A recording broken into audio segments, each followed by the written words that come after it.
এক কুমার মাটির পাতিল যে বানায়, সেও তো মাটির পাতিল নিজের হাতে বানাইয়া ভাঙতে চায় না।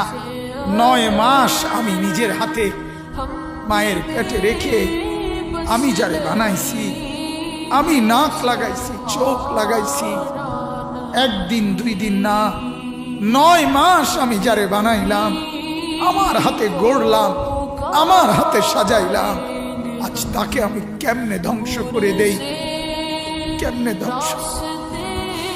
এজন্য উল্টাচ্ছি না, এজন্য আযাব দেই না।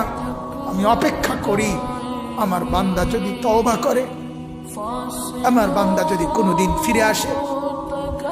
আল্লাহ তাআলা বলে, আমার বান্দা তুমি যদি ফিরে আসো, আমি 90 বছরের গুনাহ একসাথে মাফ করে দেব। আমি রাতের গুনাহ রাতেই মাফ করে দেব, দিনের গুনাহ দিনেই মাফ। তুমি আইসো আমার কাছে, মাফ করে দেব।